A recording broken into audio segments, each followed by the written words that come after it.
जी तो चलते हैं। अब हम जो हमारी क्लासिफिकेशन है, यानी कि हमारे पास जो टेक्सोनोमिक डिवीजन्स हैं, उनमें से पहली दो डिवीजन्स को आपस में डिफरेंशिएट करेंगे। मैंने जैसे पहले कहा कि जो एंथोसिरोफाइटा है वो इन सब में सबसे ज्यादा स्पेशलाइज्ड है, उसको मैं बिल्कुल अलग से पढ़ाऊंगा। इन दोनों को हम जो है वो पहले डिफरेंशिएट कर लेते हैं। याद रखिए, फाइलम हिपेटोफाइटा जो है it is the most simplest, ये इन तीनों में सबसे ज्यादा सिंपलेस्ट है। And this one is complex than Hepatophyta. जो हिपेटोफाइटा के ऑर्गेनिजम्स हैं उनसे ज्यादा कॉम्प्लेक्स ऑर्गेनिजम्स जो हैं वो ब्रायोफाइटा में मिलेंगे। इन ऑर्गेनिजम्स को आप आम अल्फाज में, जैसे भी थोड़ी देर पहले भी डिस्कशन हुई, इन ऑर्गेनिजम्स को आप जो है वो लिवरवर्ट्स कहते हैं और इन ऑर्गेनिजम्स को आप क्या कहते हैं, मॉसेस। इसी तरीके से इनकी एग्जांपल्स अगर आप देख लेते हैं तो इनकी एग्जांपल्स में आपको मिलते हैं मार्केंशिया, जिसकी अभी थोड़ी देर पहले भी बात हुई थी, और पुरेला। ये आपके सामने अपीयर हो रहे हैं, मार्केंशिया और पुरेला। और इसकी एग्जांपल जो है वो आप देख सकते हैं, इसकी एग्जांपल्स में फ्यूनेरिया आ जाता है। और भी एग्जांपल्स इसकी हो सकती हैं, वो आप जो है वो नेट पर जाकर देखिएगा, आपकी बुक में भी एग्जांपल लिखी हुई है, उसकी पिक्चर देख लीजिएगा। फ्यूनेरिया की जो पिक्चर है वो आपके सामने अपीयर हो रही है। जो फ्यूनेरिया है ये इसका और मार्केंशिया, ये दो इसके रिप्रेजेंटेटिव ऑर्गेनिजम्स हैं। मार्केंशिया हिपेटोफाइटा का और फ्यूनेरिया ब्रायोफाइटा के ये रिप्रेजेंटेटिव ऑर्गेनिजम्स इस तरह से हैं कि ये मोस्ट डिटेल में जो स्टडी हुए हुए हैं वो ये दोनों ऑर्गेनिजम्स हैं। इसी तरीके से यहां पर live only on moist, only in moist environment, ये सिर्फ मॉइस्ट एनवायरनमेंट में ग्रो करते हैं। जबकि अगर आप कंपैरिजन करते हैं तो they can live in Fairlie dry places, dry places पर भी ये जो है वो सरवाइव कर सकते हैं। कहने से मुराद क्या है, कहने से मुराद ये है कि इनका environment a bit more modified than these, क्योंकि ये कभी भी ड्राई प्लेसेस पर सर्वाइव नहीं करेंगे। जैसे ही ड्राई प्लेसेस में जाएंगे हिपेटोफाइटा डिहाइड्रेट हो जाएंगे, खत्म हो जाएंगे, डेड हो जाएंगे। जबकि जो ब्रायोफाइटा हैं ये they can survive a fairly dry environment than hepatophytes, right. So आप जब इनकी बात करते हैं तो ये ऑर्गेनिज्म, इस पॉइंट से आपको वाजे क्या चीज पता लग रही है, इसका की पॉइंट ये है कि they have been modified, they have adapted the environment, they have adapted the terrestrial environment more than hepatophytes, right. So ये एक बड़ा की पॉइंट है, बड़ा इंपॉर्टेंट पॉइंट है कि ये अब इनसे ज्यादा जो है वो स्पेशलाइज्ड हो गए हैं। इसमें एक और पॉइंट जो है वो बड़ा आपको फैसिनेट करेगा, और वो क्या है कि जो ब्रायोफाइट्स हैं इनमें स्पोरोफाइट इज लेस कंस्पिक्यूअस। अब ये वर्ड जो है ये आपको बार बार आगे भी मिलेगा अपनी बुक में। Sporophyte is less conspicuous. Less conspicuous होने का मतलब क्या है? लेस कंस्पिक्यूअस होने का मतलब ये है कि अगर आप मार्केंशिया की प्लांट बॉडी को देखते हैं तो आपको स्पोरोफाइट इतनी क्लियर नजर नहीं आएगी, स्पोरोफाइट वाजे नजर नहीं आएगी। पूरा प्लांट किस पर मुश्तमिल होगा? गैमीटोफाइट पर। मैंने आपको पहले भी कहा था कि इन ऑर्गेनिजम्स में ना तो स्पोरोफाइट डोमिनेंट है, ना इंडिपेंडेंट है, और ना कॉन्स्पिक्यूअस है।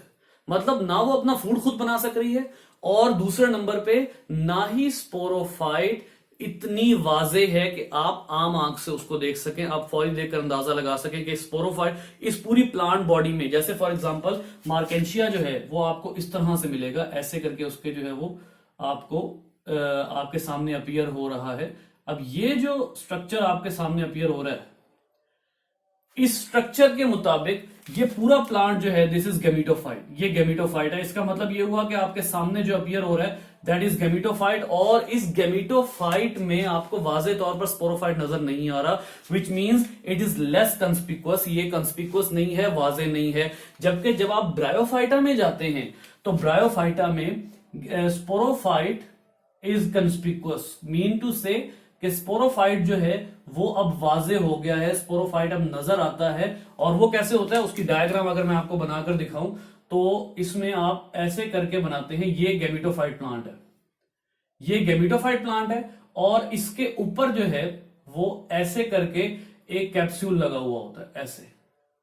अब इतना हिस्सा जो है ये स्पोरोफाइट है और बाकी नीचे वाला हिस्सा क्या है, गैमेटोफाइट। कहने से मुराद क्या है कि अब आपको स्पोरोफाइट दिखना शुरू हो गई है, यानी स्पोरोफाइट यहां से लेकर यहां तक का जो हिस्सा है ये स्पोरोफाइट का है। और ये आप आम आंख से देख सकते हैं, प्लांट को देखकर अंदाजा लगा सकते हैं कि स्पोरोफाइट कहां से कहां तक है और गैमेटोफाइट कहां से कहां तक है, विच मींस कि स्पोरोफाइट इज कंस्पिकुअस, नजर आ सकती है, वाजे देखी जा सकती है।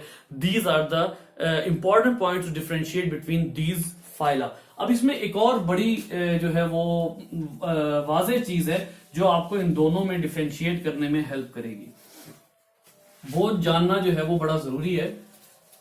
और वो क्या है कि आपको अच्छे तरीके से पता है कि दो पार्ट्स होते हैं, एंथेरिडियम, एंथेरिडियम जो है इस पे लगते हैं स्पर्म्स एंड आर्चिगोनियम, आर्चिगोनियम इस पे, इसमें एग मौजूद होते हैं। जो इंपॉर्टेंट पॉइंट है वो ये है कि antheridium and archegonium are on same plant, same plant पर होते हैं और जिन ब्रांचेस पर ये होते हैं उन ब्रांचेस को आप कहते हैं, जैसे एंथेरिडियम जिस ब्रांच पर है उसको आप कहेंगे एंथेरिडियो 4। एंथेरिडियो तो क्या, इसका क्या मतलब हो गया, एंथेरिडियम, और 4 का मतलब होता है बेयरिंग। एंथेरिडियो 4 वो ब्रांच, वो पार्ट प्लांट का जो एंथेरिडियम को बेयर कर रहा है, कैरी कर रहा है, वो एंथेरिडियो 4 कहलाएगा। और एग्जैक्टली इसी तरीके से आर्चिगोनियो 4 वो पार्ट प्लांट का जो कि आर्चिगोनियम को कैरी कर रहा है, वो आर्चिगोनियो 4 कहलाएगा। यहां पर डिफरेंस की बात क्या है, यहां डिफरेंस की बात यह है कि antheridium and archegonium can be on different plants, यानी कि एक प्लांट पे एंथेरिडियम मौजूद है, दूसरे प्लांट पर आर्चिगोनियम मौजूद है। मैंने कैन भी इसलिए लिखा है कि इनमें भी सेम प्लांट पर मौजूद हो सकते हैं, सेम प्लांट की डिफरेंट ब्रांचेस पर। जैसे इसमें सेम प्लांट में मौजूद हैं क्या, एंथेरिडियम और आर्चिगोनियम दोनों।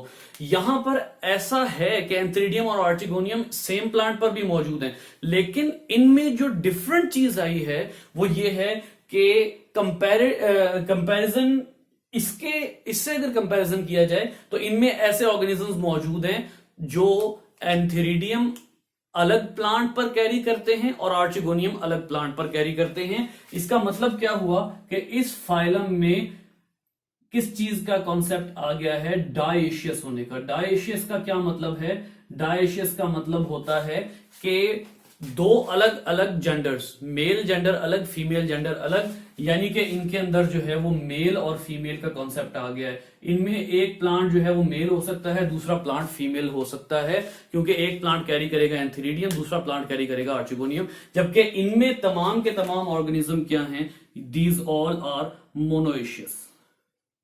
इनके अंदर तमाम के तमाम ऑर्गेनिज्म में जो आर्चिगोनियम और एंथेरिडियम हैं वो इस फाइला के तमाम ऑर्गेनिज्म में सेम ब्रांचेस, सेम प्लांट्स पर हैं, जबकि इस फाइला के कुछ ऑर्गेनिज्म में सेम प्लांट्स पर भी हो सकते हैं और कुछ में डिफरेंट प्लांट्स पर भी हो सकते हैं। तो ये एक फीचर है जो आप यूं कह लें कि इन अडेप्टेशंस की वजह से इनके अंदर आ गया।